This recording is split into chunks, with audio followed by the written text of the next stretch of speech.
మీరు మొట్టమొదటి అంటే మీ కవిత ఇంగ్లీష్లో రాశారు. ఇంగ్లీష్లో అంటే రాయాలనే ఆసక్తి ఎట్లా? దీనికి చాలా పెద్ద కథ ఉంది. నేను 6వ తరగతి దాకా నేను పల్లెటూరులో చదువుకున్నా, చింతకారులో. 7వ తరగతి ఖమ్మం వచ్చాము మేము. ఖమ్మం వచ్చాక నన్ను ఇంగ్లీష్ మీడియంలో పడేశారు. అప్పటికి నాకు ఇంగ్లీష్లో ఒక అక్షరం ఒక్క రాదు. చాలా బాధగా ఉండేది. అందరూ ఇంగ్లీషు చాలా బాగా మాట్లాడేవాళ్ళు. కాన్వెంట్ అది. అప్పుడు ఒక రకమైన బాధ, అంటే ఎందుకు నాకు ఈ భాష రాలేదు అనే బాధలోంచి ఒక ఆక్రోశం, దీని అంత చూడాలి, ఈ భాష అంత చూడాలి అని. కానీ నాకున్న ఒకే ఒక్క సాధనం ఏంటంటే కవిత్వాన్ని బట్టి పట్టడం. ఇంగ్లీష్ కవిత్వం తీసుకొచ్చి షెల్లీ, కీట్స్, బైరన్, వర్డ్స్వర్త్ వీళ్ళ కవిత్వాలన్నీ ఇలా బట్టి కొట్టేసేవాడిని.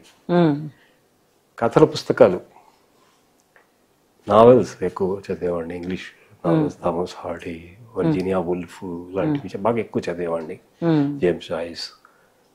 అవి చదవడమే కాదు, వాటిని కొన్ని పారాగ్రాఫ్స్ నోట్ చేసుకుని వాటిని బట్టి కొట్టేవాడిని. అంటే అంత జ్ఞాపక శక్తి చాలా ఎక్కువ ఉండేదా? జ్ఞాపక శక్తి లేదు, కానీ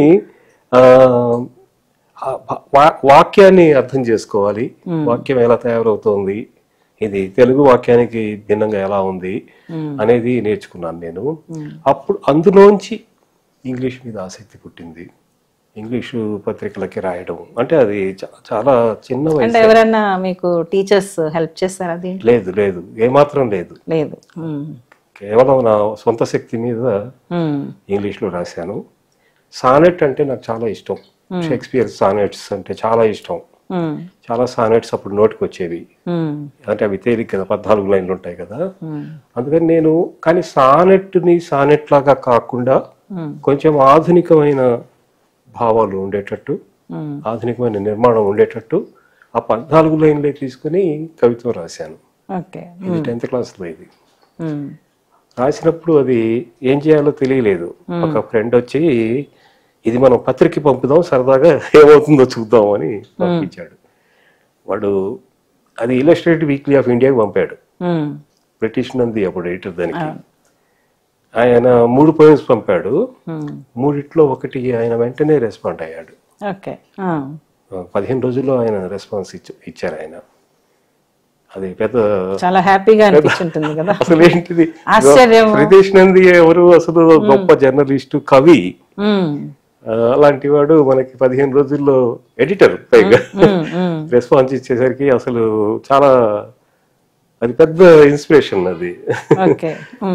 ఆ తర్వాత ఆయన పోయము వచ్చింది, పబ్లిష్ అయిన తర్వాత రెస్పాన్స్ బాగా వచ్చింది.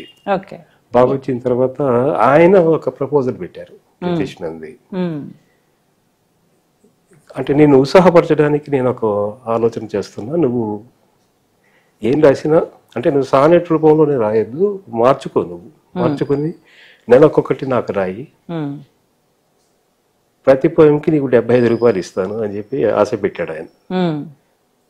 75 రూపాయలు పెద్ద ఆశ అప్పట్లో, పెద్ద మొత్తం కదా అది. అది నా మొదటి రెమ్యునరేషన్. అది అలా అలవాట్ అయింది. ఆ తర్వాత మిగతా పత్రికల ఎడిటర్లు వాళ్ళకు వాళ్లే, ఇప్పుడు మిర్రర్ ఎడిటర్, మిర్రర్ కూడా అప్పుడు పెద్ద పత్రిక, ఆమె నేను ఎప్పుడు మర్చిపోలేను, ప్రభా గోవింద్. ఇందులో వచ్చిన కవిత చదివి నా అడ్రస్ తీసుకొని ఆమె నాకు ఉత్తరం రాసింది. ఆమె రాసింది. ఇంట్రెస్టింగ్. రాస్తే నేను మళ్ళీ ఆమెకు ఒక పోయం పంపించాను నేను. ఆమె ఆ తర్వాత ఆమె కూడా అలాంటి ఆలోచన చేసింది, మీరు రెగ్యులర్ గా రాయి నువ్వు, నేను మంచి రెమ్యునరేషన్ ఇస్తాం అని చెప్పి. ఇలాగా ఇంగ్లీష్ లో రాయడం ఒకవైపు అంటే రాసే ఆనందం ఒకటి ఉంది, రాస్తున్న దానికి తగిన ప్రతిఫలం వస్తోంది అన్న ఆనందం కూడా తోడైంది దానికి. అందరు ఊళ్ళో పెద్ద సంచలనం ఇది. అరే ఇంగ్లీష్ పత్రికలో మనవాడి ఇది వస్తుంది, అది పెద్ద సమాచార న్యూస్ అది. తెలుగులో కూడా రాస్తున్నారా అప్పుడు? లేదు. లేదు, మొదలు పెట్టలేదు. తెలుగు నేను చాలా ఆలస్యంగా మొదలు పెట్టాను నేను. ఓకే. ఎందుకంటే తెలుగులో అంటే ఇంగ్లీషు ఒక మాయలాగా కమ్మేసింది. కానీ ఒక్కసారి అంటే ఇంటర్మీడియట్ సెకండ్ ఇయర్ వస్తున్నప్పుడు కథలు బాగా చదివేవాడిని తెలుగులో. కాకపోతే విపరీతంగా చదివేవాడిని. బుచ్చిబాబు, గోపీచంద్ ఇలాంటివి కొంచెం ఇన్నోవేటివ్గా ఉండే కథలు చదివేవాడిని. అజంతారా తరహా కథలు, తర్వాత మిగతా అంటే ఒక్కొక్క ప్రయోగం లాగా కనిపించేవి మాత్రమే చదివేవాడిని, మిగతావి చదివేవాడిని కాదు నేను. చదువుతున్నప్పుడు ఒక కథ రాయాలి అన్న ఆలోచన వచ్చింది. అది కథ కూడా మామూలుగా రాయకూడదు, కొత్త వాతావరణంతో రాయాలి, కొత్త జీవితాన్ని గురించి రాయాలి అని ముందే అనుకున్నాను నేను.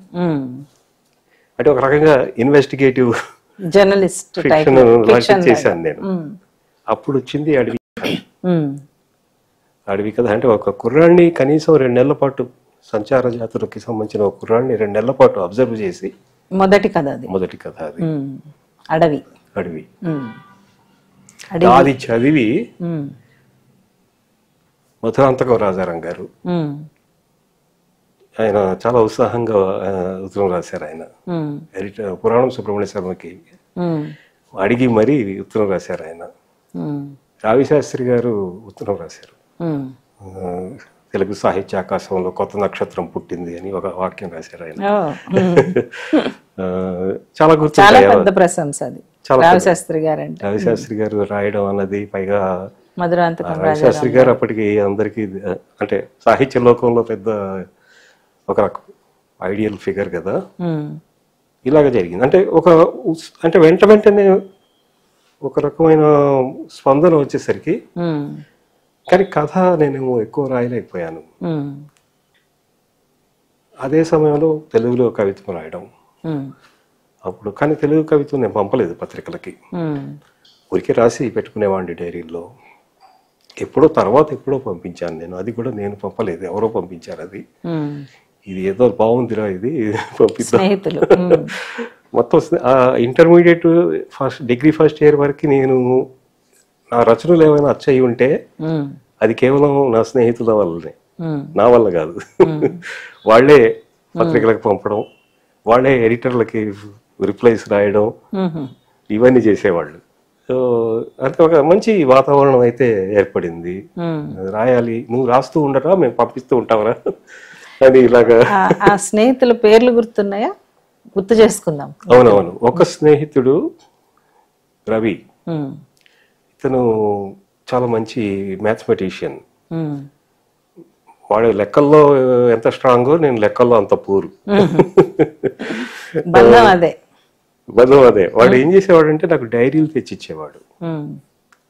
కొంచెం పట్నం కుర్రాడు, హైదరాబాద్ తో బాగా కనెక్షన్ ఉండేది. వెళ్ళినప్పుడల్లా డైరీలు పట్టుకొచ్చేవాడు. పట్టుకొచ్చి ఇది నువ్వు పూర్తి చేయాలి ఈ డైరీ అని చెప్పి ఒక షెడ్యూల్ పెట్టేవాడు. నా పని ఏంటంటే ఆ డైరీ పూర్తి చేయడం, దాన్ని నింపేయడం కవిత్వంతో.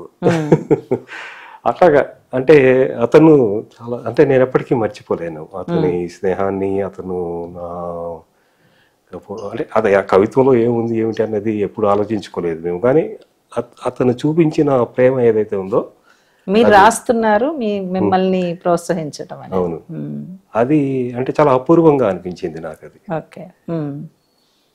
మర్చిపోలేని స్నేహితులు అతను ఒకడు. అలాగా కొంతమంది, చాలా మంది ఉండేవాళ్ళు. కనీసం ఒక 4-5 అలా గట్టిగా వెనక నిలబడి రాయి రాయి రాయి అని ఒక పెద్ద బలం అది.